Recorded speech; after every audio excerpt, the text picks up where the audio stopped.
Hey everyone, I am Melissa Marro with Rave Home Staging, and thank you so much for joining me today as I sort of recap my thoughts on the social dilemma. So I decided to start this video. I had so many people message me privately, either on Facebook or Instagram or via email, had I seen the social dilemma. And I must have probably had about, I don't know, I want to say a dozen or more people that reached out to me. They know I do a lot of classes for my staging company that revolve around social media, and they kind of wanted to see my take on it. And particularly past students had reached out to me to get my ideas. So I thought I'd look at it from a different perspective. I'm not going to approach this from is social media good or bad. I think in this case, it really doesn't matter. It's kind of here to stay.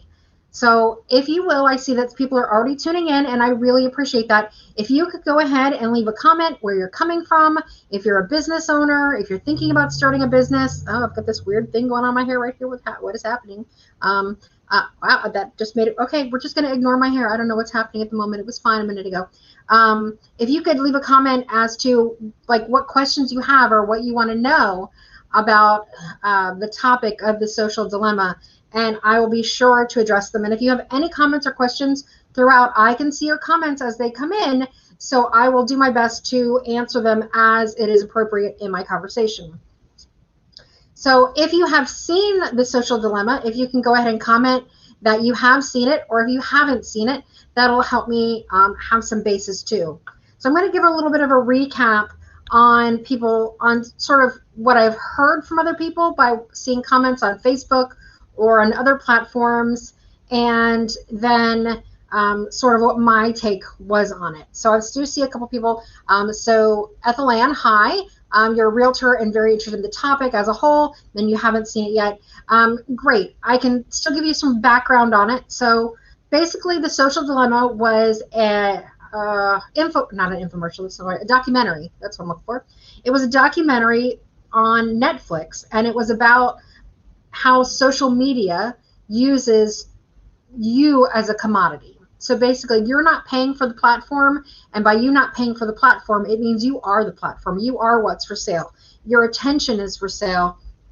And it goes about showcasing how all the different social media channels use your data and try to use your attention and your biology, really, to get your attention and be able to sell that to the highest bidder.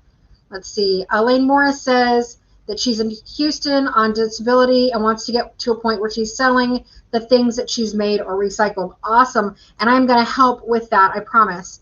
Becky Fisher, she says she hasn't seen it yet. And again, if you can watch it, it's on Netflix. It's a very informative. I've seen a lot of people get more afraid of the data than anything else, and I really want to look at it from a completely different perspective.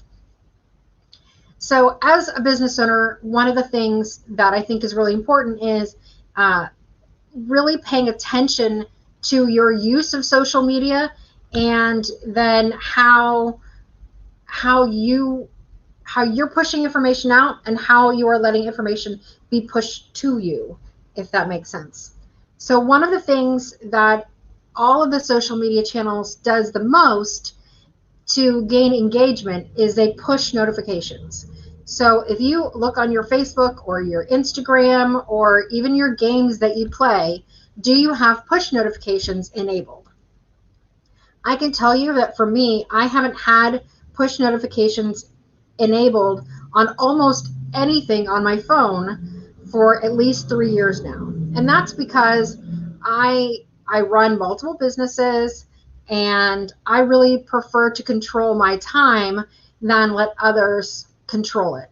And I would notice, because it's human behavior, it's like Pavlovian, that if my phone made a sound, I would pick it up and I would start to look at it. And it means I would get distracted from whatever else I was doing. And so for me, understanding that I was getting distracted constantly, that I would need to then refocus to get where I needed to be on whatever project I was working on. And I hate spending time at my desk. And so I try to do as little of that as possible. And so for me, it was an easy thing to get distracted. And then the next thing you knew, 20 minutes was gone and I hadn't finished what I needed to finish at my desk. So I opted to turn off all of my notifications. Nothing pushes through except for text messages. And I do get notifications on some business things that I have on my phone that I feel like I need to know about, but they're not usually things that are urgent. They are things that I just want to know about. And I don't have any sound on my phone either. That's the other thing, is I have my ringtone and vibrate turned off. So when I pick up my phone and I look at it is when I get to pay attention to it. Otherwise, nothing comes through on my phone. And if I'm sitting at my desk working on something important, because I can see when things pop up on my phone, I literally just set my phone down on my desk, upside down, so I can't even see the screen. It makes no sounds. It does nothing. And then I'm able to focus on the things that I need to focus on at that time versus letting the social programs, those interruptions, pull me back into attention. And I think that that is a really important thing for you to be able to control in general, to utilize your time best and to actually get the most accomplished in a day. Okay, so the social dilemma, again, it outlined a lot of ways that they pull you in and they use that attention to create more attention, and then they use that attention to sell advertising and to persuade you to, it's not that they persuade you to move along in a certain path, it's that they show you more things that you want to see, which is good, but by showing you more things that you want to see, the goal is that you will spend more time on their programs. So one of the reasons that we've seen our political system become so polarized is because most people are only viewing the things that meet with their opinions. So we watch the news channels that meet with our opinions. We read the articles from the magazines or newspapers that fit our opinions, and we're scrolling on social media and we're seeing things that, again, meet our opinions. And so everything says, yes, you're right, yes, you're right, yes, you're right. But the other side is doing the same thing. We're not seeing too much that's in the middle. And the reason is because generally most people, it's biological again, most people are more interested in seeing things that fit what they agree with than the things that they disagree with. Okay, and social media is not a good weapon or a bad weapon. It just is. It's not even a weapon. It just is an information resource, and it's going to show more of what you want to see to keep you there longer, and that's true of any channel. And so by using that information, we can actually help increase our customer base, which is kind of what I wanted to talk about. So I briefly discussed how you can sort of tune out from there by turning off notifications.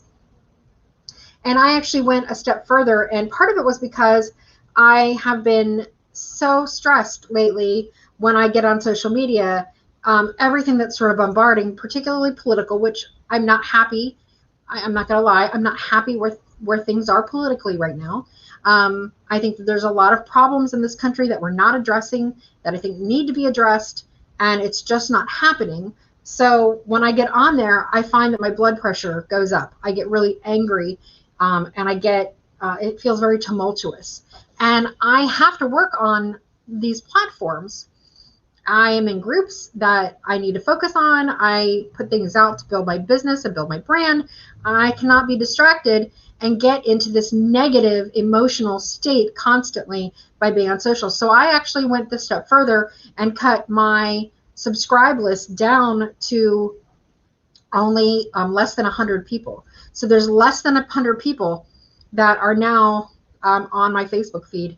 And if I find that that group is creating emotional strife for me, and it's not whether I liked the people politically or didn't like their friends and family that I cut off of there. There are people I really genuinely love that I just don't want to see what's happening right now. I need to get on there and be useful for business. That's what I use that tool for. And I only kept people that I would say that I would regularly go out to lunch with, or that I would regularly have a conversation with. People that I consider actual friends or colleagues that I have a normal, everyday relationship with outside of Facebook. that it's not just Facebook relationships. So I decided that that was best for me. I'm very much an introvert anyway. So it just seemed to be the right thing for my platform. Okay, so that way I could spend all my time on business that I wanted to spend instead of dealing with stuff that you're never going to win. You know, I'm somebody that gets sucked into political arguments really easily because I'm very passionate about the topics. I believe strongly in them. But I know that I'm never going to make anybody who doesn't believe what I believe it just because I have to say it, because they have all these other sources that they follow that believe otherwise, and they're going to use that reference, whether those references are factual or not factual. And even when they are factual, sometimes they think they're not. And we know we're not going to go down that train right now. So I want to look at this from a totally business perspective, and I made some notes. So and my lovely sketching on the back of check thing. So I started when I was watching it, stopping it and just like jotting a note down. And then I decided I had enough that I really did want to do sort of a little presentation on it. So the first thing that I want you to think about is when you are on any platform, whether it's YouTube, Facebook, Instagram, TikTok, any of them, that you are the commodity. The reason we don't pay for that platform is because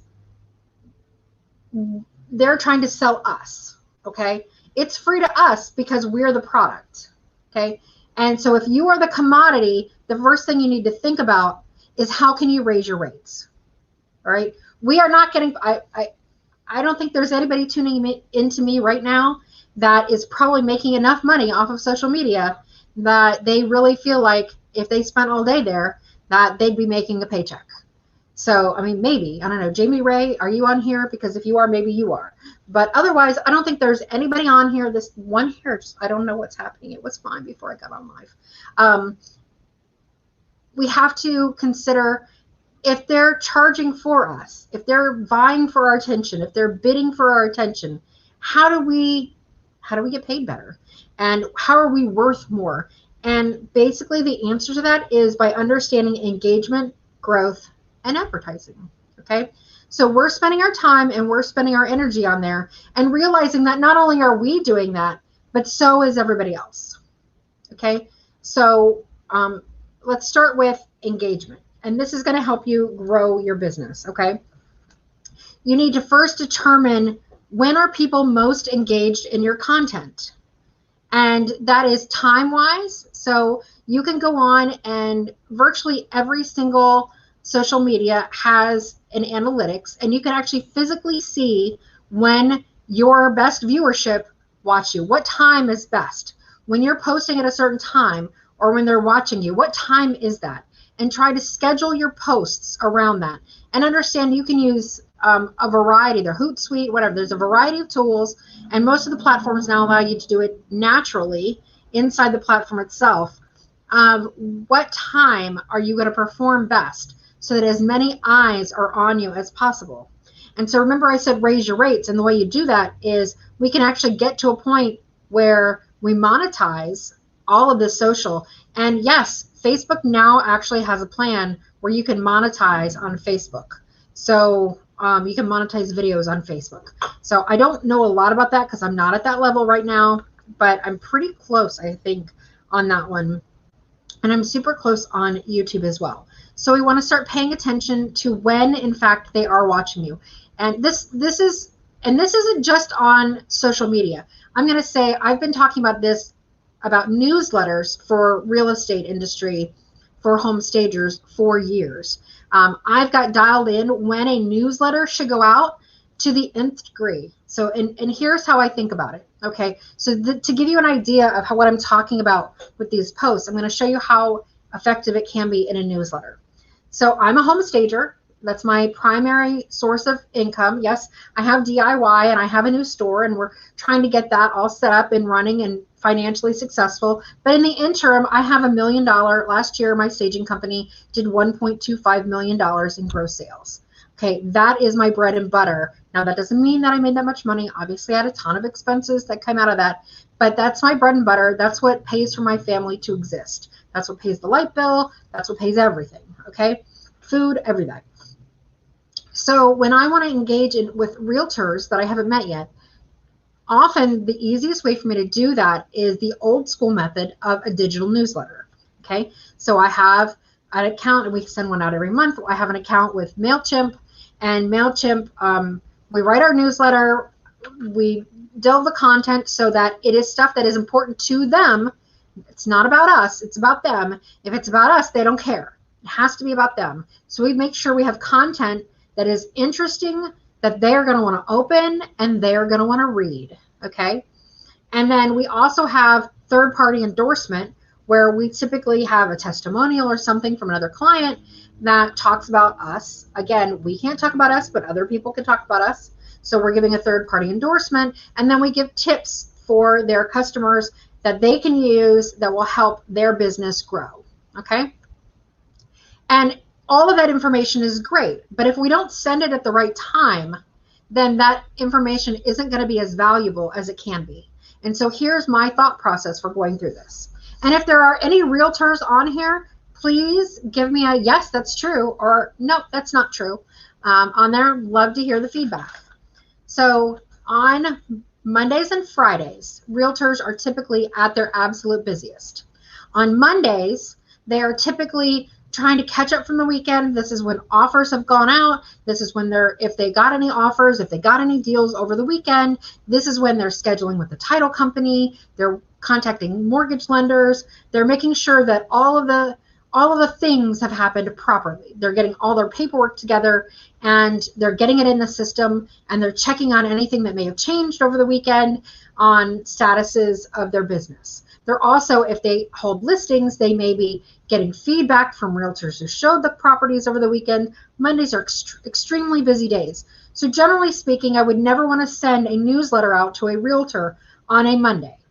Likewise, I would not want to send one out on a Friday, because Fridays, they're getting ready for the weekend, which when many of us think about getting ready for the weekend, we're thinking, woo, weekend off. No, realtors work all weekend. That's when they're busiest showing houses, doing open houses, things like that. So a Friday is when they're getting ready for all of that, and they don't have time to sit and read anything, okay? Tuesdays is often when office meetings happen. So especially Tuesday mornings, okay? They're trying to get all that together. But you could maybe have a decent time to send it on Tuesday. But really, we know Mondays and Fridays are bad. So Tuesday, Wednesday, Thursday is sort of our wheelhouse of when we can send it, because you don't do it on the weekends, okay? And then you look at their schedule. Top producing realtors are typically on the phone until at least 9 or 10 a.m. That's when they're told to do all of their follow-up. And then towards the later part of the day is when they're out showing houses again. So we know that earlier in the day is more of an ideal time to send that information out, okay? And statistically, we know that they are most often sitting at appointments waiting to go into something about 5 or 10 minutes in, or about 5 or 10 minutes before the hour. They're getting there a little bit early, and they have nothing to do for 5 or 10 minutes. So this is a great time to go on their phone. So my newsletters go out on either a Tuesday, Wednesday, or Thursday. And for us, it's typically a Wednesday. That's when we like to send them out. It's sort of the hump day. And we like to send them around 9:55 or 10:55. And that's because we know that at that 5 minutes before the hour, they have a few minutes that the phone is in their hand, that they're looking at it, that they can actually skim through the newsletter. Now, we're not writing articles that's going to take them 10 minutes to read, right? But this is when they may actually open it, and I may be able to get more information from them. And they may actually pay just a little bit of attention and maybe bookmark that to come back and read later. But I know if I catch them at 10:01, now they're with a customer, and by the time that they're looking at their email again, they probably have had 20 other emails come in, and now mine is nothing. Whereas if it comes in when they're sitting there with the phone in their hand and they're looking for something to do, I may have a better opportunity of getting that opened and read. Does that make sense to anybody? So Vanessa, thank you for chiming in. My store is located at 8409 Bay Meadows Road. We are the Ray Home Collection. We're in the brick building across from the IHOP, and the entrance is on the side of the store. Okay. So the other thing that you want to pay attention to as far as engagement is, what are your customers paying attention to? What gets you more clicks? What gets you more interest in what you're doing? So if you're posting a how-to video, if you are a DIY person and you're doing furniture painting, do you get more views when you are doing a live? Do you get more views when you're posting a quick little 6 or 7 or 10-minute video? Do you get more views when you are posting a specific technique or just a general before and after?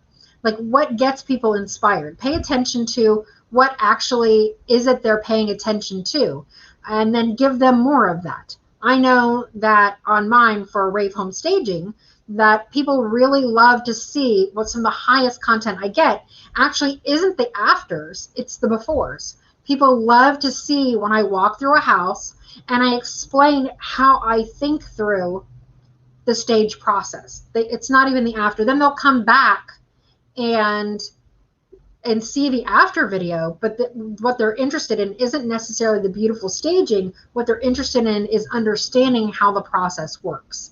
And so I give them more and more of that, and they like that live. So I'm trying to give them more and more of that as time goes. And then on YouTube, I actually try to cut and slice and put it all together. But on my Facebook page, I do a walkthrough of the before, and then after it's staged, we try to do a walkthrough of the after.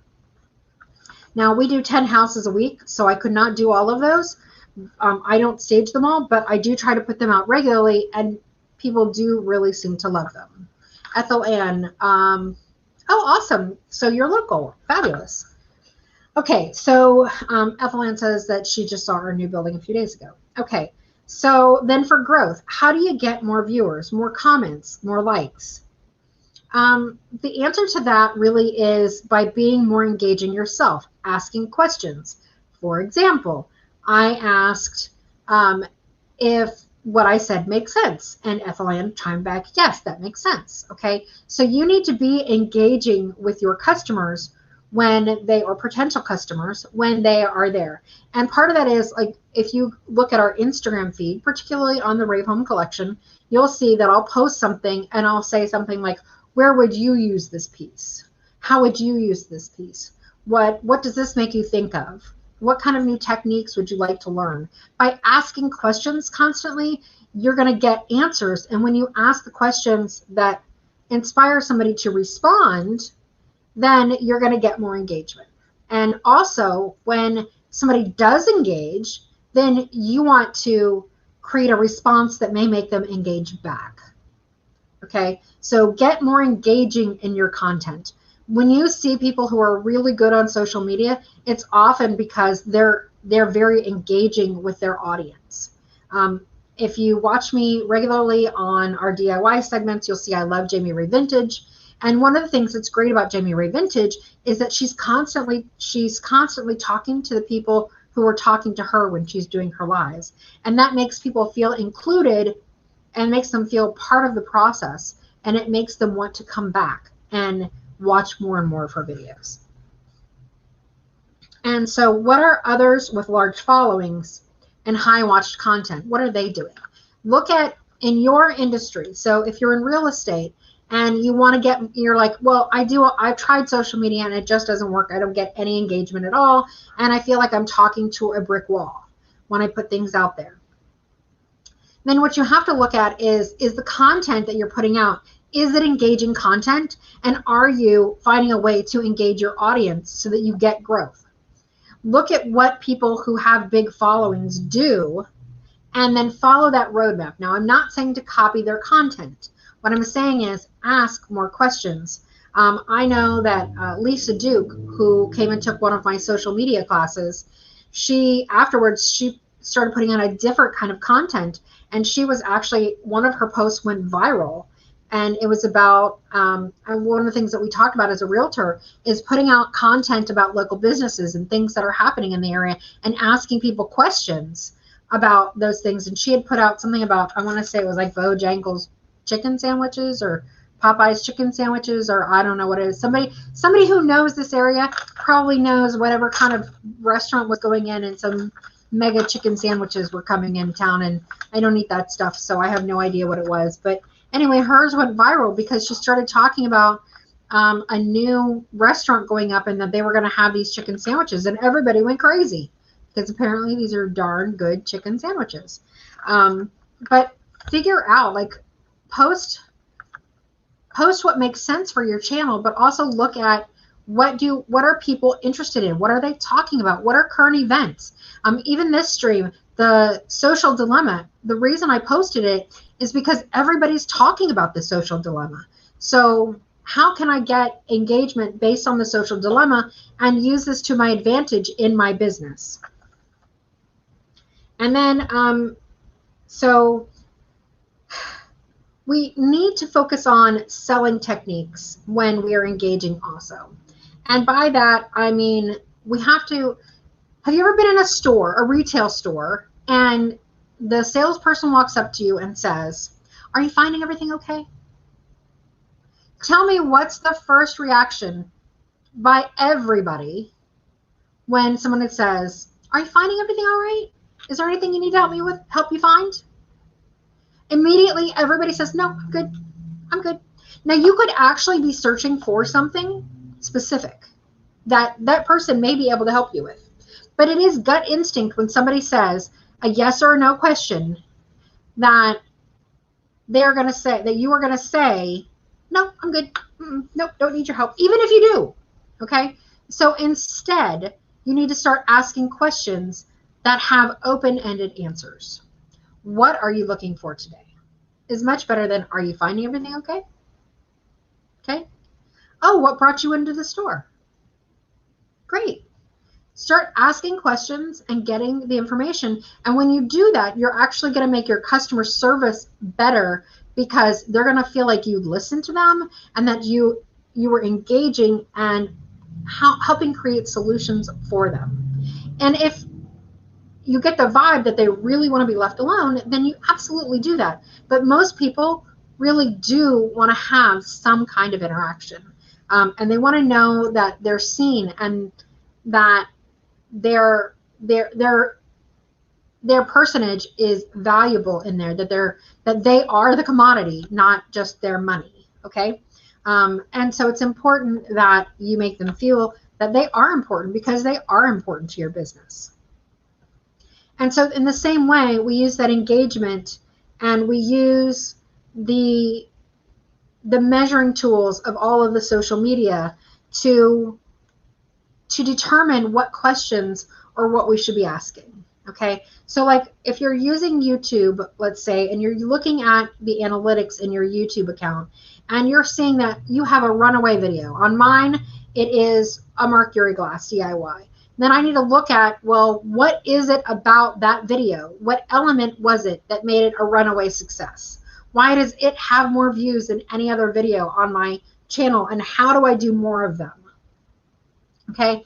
And then when people are engaging, asking questions from their engagement to keep them engaging. And the more that you engage, the more your content is pushed out, because YouTube, as well as all other social media platforms, want that engagement. Anything that you can do to garner attention from someone else is going to make a better presentation, and it's going to get you better views, which is in turn going to build your business. And when you're having that engagement with customers, they are much more likely to purchase your product. Another way that we have used this in the store is we've moved over to Shopify. We had a different POS system, point of sale system, and now we're converting to Shopify, and we're trying to upload everything under ravehomecollection.com. And so when people are on, we do a weekly ad. Actually, we do 2 times weekly on Facebook, and we push out there all the new items in the store. And when people start asking questions, first of all, we don't give very much information about any of the items. We want people asking questions. We could just post all of the information on the post, and then if people want it, great, and if they don't, oh well. Okay, but we don't. One of the things that I learned early on is you put as little information in there as possible. You make it look as good as you can, and then put as little information in there as possible, because when you do that, they will ask, how much is this? How big is it? Can you give me the dimensions? Where is your store located? things like that. And when you do that, social media looks at it and goes, oh, they're engaging people, people are responding. And the more people do that, the more they push your specific post. If I gave them all the information, the post would be static, nobody would be commenting, and I wouldn't get the same engagement, and Facebook wouldn't look as kindly on my post, and so it would cost me more money to boost it than the natural boost. Now I do pay to boost my posts or ads, but I also, the more that I do that, the more that I boost it, I'm also seeing that because we have good engagement on each post, we're gaining new subscribers from every post, and we're getting comments from every post that are, like, we're significantly growing. So our store's Facebook page is only about 9 months old, and yet it has almost 5,000 likes so far, and that's pretty good. So we're able to grow it faster because we engage, and Facebook likes us because we have engaging content. And so the other thing that we've done is now when people ask questions, because we've gone to Shopify, is when they ask the question of, can I see pictures of the inside of that? Can you give me dimensions? How much does this cost? Is we go get the link for that item on Shopify, and then we drop it into that and say, here are the answers to your questions. And we put that link in there, and then they go and look at that, and now they're on another platform of ours where they can look at more items. They could potentially buy it there. But now what's happening is people are coming and looking. After only a few weeks of doing that, people are coming and looking on our Facebook page, and they're seeing items that they like, and rather than even necessarily asking the questions, they're going to our bravehomecollection.com page to look for the items and then actually buying them outright. So we're actually getting engagement by them liking and still talking about the pieces, but then we're actually getting the sale because they're going there and buying it directly. And we're keeping them engaged every step of the way. We're engaging and getting them to learn how we want to do business with them, and they're positively responding. So that is mostly what I have wrapped up here. I had opened this up. If you have any questions that you'd like me to answer, I'll ramble here for a couple of minutes, and then otherwise I'm going to go ahead and sign off. But if you do have questions, please go ahead and comment. I appreciate everybody who joined me today. I hope that you got something interesting from it. Be sure to, if you want to grow your business, look at your analytics and really focus in on engagement, growth, and advertising, and realize that if you're not paying for something, you are what's being sold. Okay? Nothing is free. It's your attention that they want. And what we have to figure out as business owners is how to get that attention. And ideally, how do we get as much of that attention as we can without having to pay for it? And so for me, the answer is follow the numbers. If you followed me for any length of time, you know I am a serious numbers girl. I'm all about the numbers. And really follow where the numbers go. And look for somebody who's already succeeding in the model that you want to be, and find a way to mentor under them and find out how they got their numbers and what are they doing. And again, it's not about stealing their content. It really is about learning and understanding how to create that process for your own self. Even if you're in a completely different industry, you can learn a lot from somebody who's already done it and watch that path and look and see what it is that they're doing to grow and to build out their following. Okay, guys, I don't see any questions. This is your last chance. Go ahead and throw them in there. Otherwise, I want to thank you so much for joining me today. We are live every Monday, Wednesday, and Friday doing DIY projects. And this Friday night, we're actually going to do a live fashion unboxing. We've gotten a whole bunch of new fashion items in stock and that have come to us. We're going to unbox them and share with you, give you first opportunity to buy any of the goodies. We're going to have regular and plus sizes, some really fabulous new clothing items. I'm so excited about it because I tend to be like the first one to buy when they come in. And my husband has been commenting how nice my wardrobe has been lately. And I'm going to tell you, the prices are ridiculous, ridiculously good, ridiculously cheap, especially for the quality of the items. Ethel, thank you so much for sharing that. I've given you good information. That really makes, it means so much to me, because the whole reason I took the time to do this is because I really did want to share and help people along. I've been fortunate that my business has basically been built almost completely through social media, through newsletters, through the digital age. And I really think it's important that as business owners, we figure out how to embrace it. While I understand there's a lot of negative feedback from the movie The Social Dilemma, and people are like, oh, you need to delete social media off your phone. The fact is, it's here to stay, and we really need to learn to work with it, not against it. So thank you guys. You've been a pleasure. Thank you for joining me. I will hopefully see you tomorrow at 2 p.m. when we do our Fab Furniture Friday makeover at Rave Home Collection. Bye, guys.